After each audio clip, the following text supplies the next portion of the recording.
Llega el momento de hablar de política y sus consecuencias en la economía con el experto en estos temas, el maestro Shu Tenorio, en torno a la política.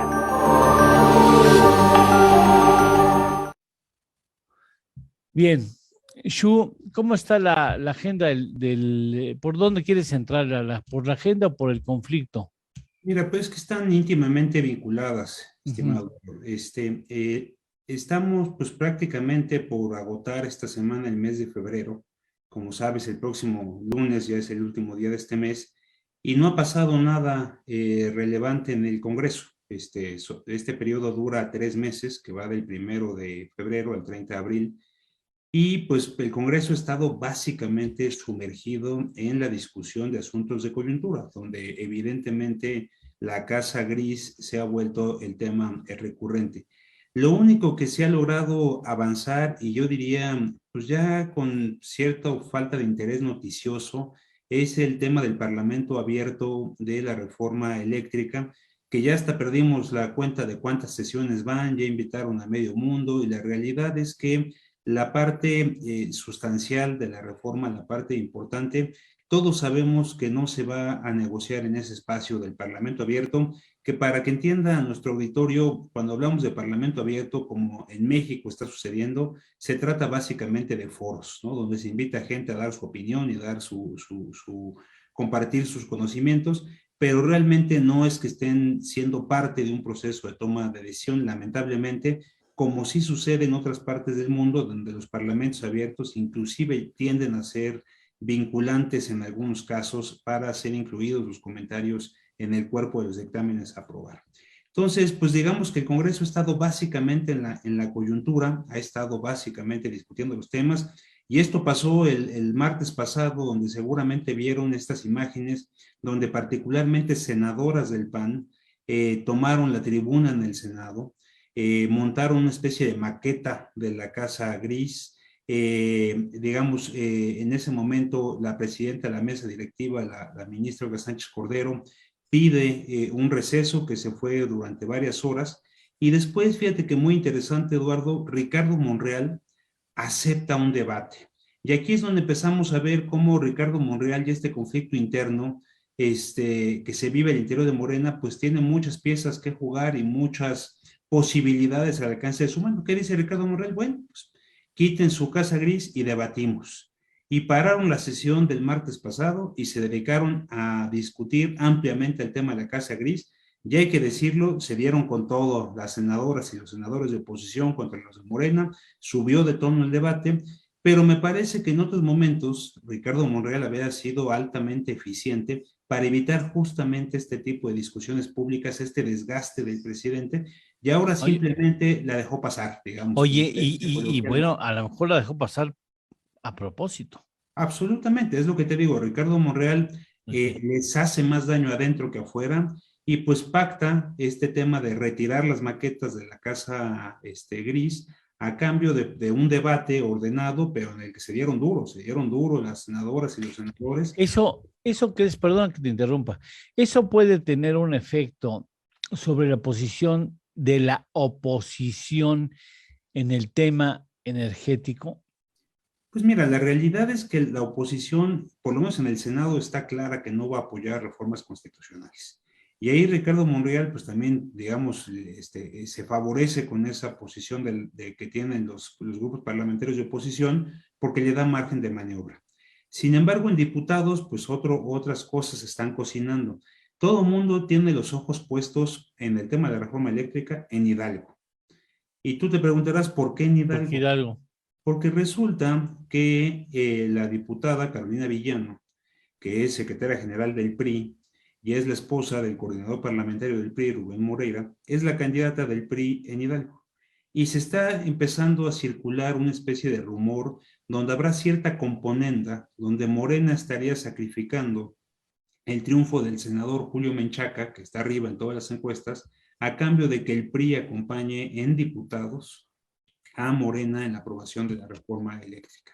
Entonces, pues nunca había sido tan notorio en el panorama nacional el estado de Hidalgo, lo digo con todo respeto para quienes nacieron y habitan allí, Ahí está, pero te escucha Leti, hoy que ella están nació allá. hoy están verdaderamente siendo la joya de la corona. Hoy Hidalgo está pues en el marco del panorama nacional, porque bueno, pues esperaría que el PRI jugara todas sus piezas en favor de Carolina Villano, todavía diputada federal, y pues podría haber una especie de intercambio o apoyo a la reforma en la Cámara de Diputados, cosa que el PRI en el Senado ya negó que va a hacer, ¿eh? O sea, no que el PRI vaya en diputados garantiza la reforma. Entonces, interesante lo que está pasando. Pero bueno, digamos, la coyuntura pues claramente está ganando. Y no sé si el equipo de producción me permita mostrar rápidamente una imagen que me parece muy interesante, porque yo te decía que el presidente López Obrador está haciendo una estrategia de polarización muy parecida a la que está haciendo a la que hizo el presidente Trump en los Estados Unidos, es decir, de hacer más fuerte su apoyo entre los suyos. Si me permitiera rápidamente el equipo Compartir. compartir Ahorita no sé. pantalla, les enseño una imagen de un estudio que publicó Alejandro Moreno, que fue mi profesor en el ITAM y para mí, creo que no se puede compartir, pero bueno, les leo los datos, porque A me ver, parece muy... me lo mandas, si me lo mandas a mi WhatsApp, a ver, rápido, mándamelo a WhatsApp, yo lo mando rapidísimo, porque para compartir necesitaríamos hacer ah, un cambio de estructura de, ya la a ver, tienes en tu correo, una a disculpa ver. al auditorio, a la producción, No, bueno, pues así pero estamos me elaborando, parece, me parece ahí va, así, y ahorita ya está. Entonces, ya están ahí en la pantalla, seguramente ya aparecerá en los Me siguientes parece muy segundos. interesante este estudio que Ahí está. publicó el viernes Alejandro Moreno, te decía que fue mi profesor de opinión pública, Alito. no, Alejandro Moreno, el encuestador del Financiero, Ah, que pues, para mí, digo, pues, además de que fue mi maestro, pues siempre será uno de los principales encuestadores de este país. ah. Fíjate qué interesante, lo que encuentra Alejandro es cómo ha cambiado la composición de la aprobación del presidente López Obrador. ¿Y si Es decir, realmente le está pegando, le pegó duro lo de la casa? es que esto es lo interesante. Fíjate cómo sí ha crecido la desaprobación del presidente López Obrador, no mucho más que en el 2021, es la primera medición que vemos. Hay un 16% que desaprueba poco y un 20% que desaprueba mucho, pero mira cómo se están fortaleciendo los extremos. Y este es el impacto de la política de polarización del presidente López Obrador. Ve cómo pasaron los que aprueban mucho de 21 el año pasado a 29%. Es decir, lo que está haciendo López Obrador es hacer más dura su base. Puede que se esté haciendo más pequeña porque está perdiendo el centro el presidente López Obrador, pero claramente está endureciendo a los suyos, que era lo que solía hacer el presidente Donald Trump en Estados Unidos. Y ve también cómo los que desaprueban mucho están creciendo, eran 10% en el 2019, 16% en el 20, ahora vamos en 20. Y lo que vamos a ver seguramente, y es lo que explica Alejandro el viernes en el Financiero, es cómo se van a ir fortaleciendo los extremos. Vamos a ver claramente dos bloques en el país y donde el centro va a tender a hacerse más pequeño. Es decir, el presidente nos va a obligar, como él mismo ha dicho, a tomar postura. ¿Quieres estar con nosotros o contra nosotros? Y en esa lógica está la comunicación del presidente López Obrador. Es la primera medición que conocemos, digo, son datos muy recientes, pero interesante, y me parece que Alejandro, pues además al ser un gran politólogo con mucho tino, está poniendo las preguntas donde tienen que estar. Oye, ahora, una pregunta de un Villamelón en materia política. ¿Ha subido el descontento o ha bajado la popularidad del presidente con motivo del hecho mismo de la Casa Gris o por la manera en que se ha comportado defendiendo a su hijo en el asunto de la Casa Gris? Yo creo que son las dos cosas por las que está subiendo la desaprobación. Porque el asunto de la Casa Gris le pega al presidente en dos de los pilares de su comunicación y de lo que ha sido su gobierno. Le pega en el tema del combate a la corrupción y le pega en el tema de la austeridad. Y el problema es que el presidente y sus asesores, incluso su familia, no han logrado hacer que este asunto se termine. Muchas veces se dice que hay que cuidar que el manejo de la crisis no sea peor que la crisis. Y aquí ya llevamos en el manejo de la crisis pues un ratito, entonces algo no están haciendo bien. Ayer me parece que la jornada volvió a sacar algunos documentos de manera incompleta, lo cual ya despertó más preguntas. O sea, si hubieran soltado el contrato de la casa, pues ya se permite ver que es un asunto completamente legal, pero solo enseñan la portada. Entonces son estos temas que en lugar de apagar el fuego, pues como que le echan más, más madera y va agarrando más fuerza.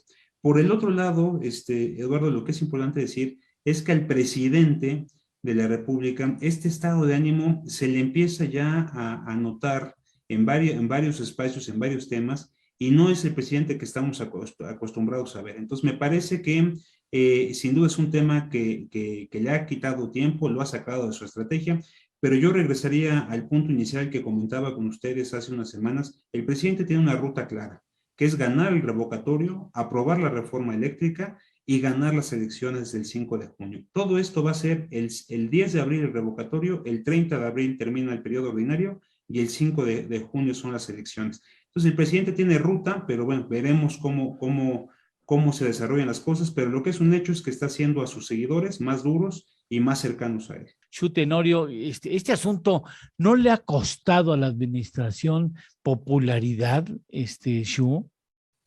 Pues mira, lo que dicen los números, pues es que el presidente sigue siendo un presidente muy bien evaluado, bien calificado por la mayoría de quienes habitamos aquí en el país.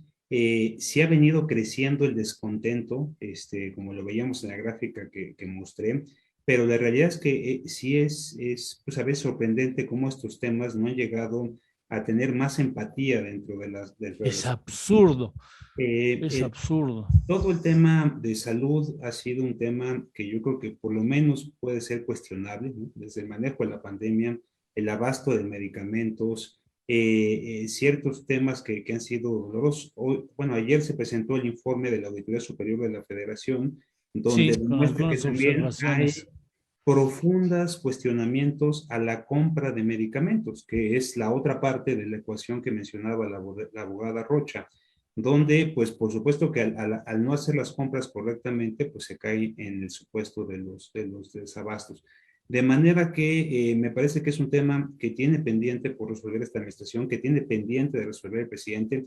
Ya en una conferencia mañanera dijo que se deja de llamar a Andrés Manuel si no resuelve el ¿Y tema cómo se va a llamar? del desabasto. Pues, No. el problema de fondo es que no han logrado tener un modelo que le permita tener el abasto comprometido de medicamentos. La realidad es que sí había corrupción en la compra de medicamentos. Yo creo que eso es una... Sí, bueno, pero se atiende, no desarticules el aparato y te quedas sin medicinas. Absolutamente. Aquí el problema es que el tema es que tomaron una decisión sin tener un proceso claro a la mano y el resultado, pues lamentablemente, ha sido desastroso, empezando por la pérdida de vidas. Lo cual, así fuera una, es absolutamente lamentable. Claro, por Y si supuesto. me permites reconocer el trabajo de la abogada y de los abogados que se han sumado, que mencionaba, me parece que es un tema, y más quienes hemos tenido algún tipo de cáncer en la familia, que no queda más que solidarizarse y reconocer el esfuerzo que estamos Claro, pues este espacio es para ustedes también, por supuesto, la solidaridad absoluta con los padres que tienen